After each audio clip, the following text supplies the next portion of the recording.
So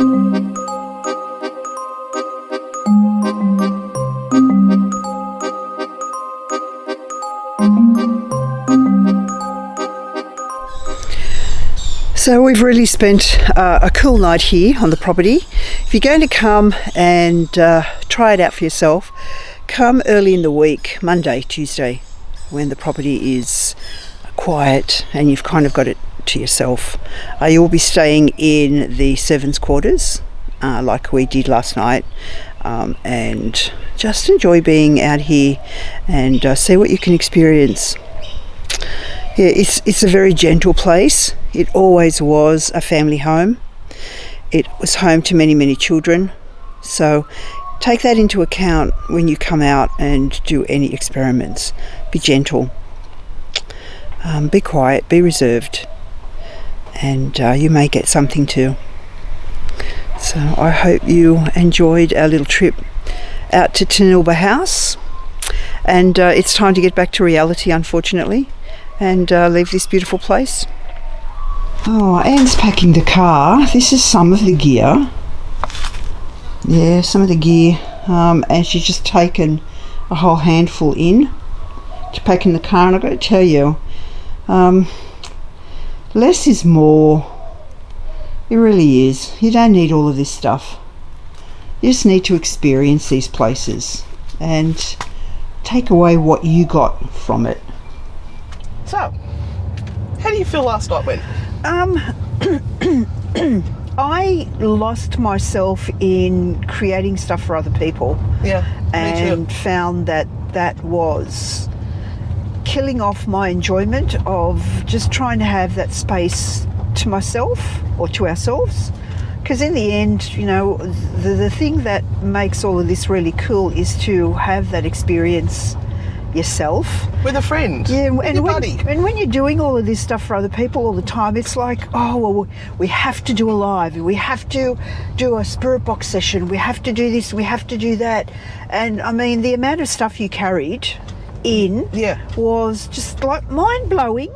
Yeah, for the few hours that we had. Bags and bags and bags of stuff. And that was just so that we could kind of create some sort of experience. And in the end, you really don't know what you're going to come up against until you land at this spot and you go, oh geez, well, I didn't figure out on that bit, and I didn't figure out on the fact that, you know, when you go from downstairs to upstairs, there's not going to be any internet, and that even though all the batteries were charged, they've all now gone flat for some odd reason. And was it paranormal? I don't know. Was it a problem with the connection cables? I don't know, because I didn't actually turn them on. Well, actually, no, I did. I did turn on the video cameras and double check that they were all fully loaded, and they were. And there is issues with the property out there because of all the quartz in the land too. Everything goes a little bit haywire out there. And so we kind of, you know, by the time we arrived, and I had to work yesterday, so we arrived late. By the time we arrived, it was dark, and then we needed to have something to eat because we hadn't eaten, and then it kind of just made everything go later and later and later. And we wanted to put things out for, you know, our Patreons, which is fair enough. And then I stuffed up and accidentally sent it out to the Frightfully Good crew, as well as our Patreons, and YouTube. Oh, I added YouTube after I realised I stuffed up. I thought, oh, well, we're already there. We might as well bring everyone on board. Yeah. And then it became more about trying to give you guys a show, because that's what we love to do. We love to give you guys an experience. And a lot of this is, we know that many of you will never be able to get to some of the places we go to, so we try to share it with you. Yep. But by trying to do that, we're actually not presenting ourselves in the best manner, because we're having technical issues left, right and centre. We were working with equipment that we haven't had a chance to actually learn how to use properly yet. And yeah, I came off that deflated. It wasn't about the paranormal activity at all. Yeah. It was about the fact that we weren't able to be our best in that moment of time. And we've had over the past few months a whole lot of criticism that we never turn up with anything paranormal, and that always sits, I mean, you can kind of push it away for so long, but that always sits in the back of your mind that you want to, can we get something tonight? But the thing is, we do get stuff. It's just not as dramatic. No, that's true. These other teams that are really, they're just amping up any little fart in the room as a demonic entity from hell opening up a portal, and that's Satan's gas coming up. And it's really hard to compete with that bullshit. And people watch these major shows and they go, oh, the filming is so good and everything's so wonderful, but they spend thousands of dollars on their film crew and the gear that they have just to film the people that are the faces of the show. And so when you've got the people who are the faces of the show doing filming, it gives us appreciation of how people who are doing it really well on their little small budgets have kind of really got it right.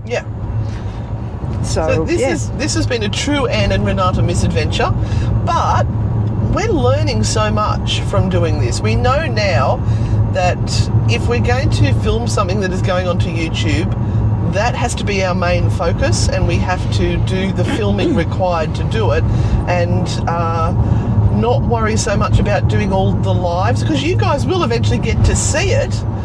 It's just, it will be without the batteries going flat or us trying to work out how to switch stuff on or internet dropping out and all of that. So you'll get to see hopefully a more enjoyable product as the end product. So, and a lot less stress for us because we're getting old. We can't cope with all this shit. What the fuck is that? Giant big tower? Is that one of the 5G towers? We're going to get COVID as we drive underneath this. Watch out. There we go. No, look, I had a good time. And Glenn was just an absolute awesome host. The new owners of Tanilba Bay House are just so passionate about the place, and they have changed the whole face of it. It is the best that it can be. And the thing is that they're working with a house that was built in 1831. And so, you don't want to change, you don't want to modernise it and make it, absolutely modern and swish, because that would change the whole character of the place. So they've worked with what they have to make it the best they can with the money that they have. And they're doing it themselves. And my bed was so comfy last night. It took a little while to get warm, but once it got warm, wow, it was so comfy. But it doesn't have the mod cons, so you don't have an internal toilet, you don't have an internal bathroom. It's still undercover, you just have to walk out a couple of metres and you're there. But people will go, oh, there's no bathroom in here. You're actually in a space that was built in the 1830s and was created for servants. They were the servants' quarters. So people have to take this into account when they go there. But look, it was. I love Tanilba Bay. And look, I think we needed a night away as well. We've just been working so hard. Plus, we've been sick, so we got behind on everything, and now we're stressed out. So we know that we've had a break that's refreshed our soul, and we're going to head home now and do some work on at one of our shows that we're presenting. So That's a wrap. That's a wrap, guys. Thanks for joining us, and we will always keep it real. Maybe we need to add that as our tagline. Keeping it real. Keeping it real. Yeah.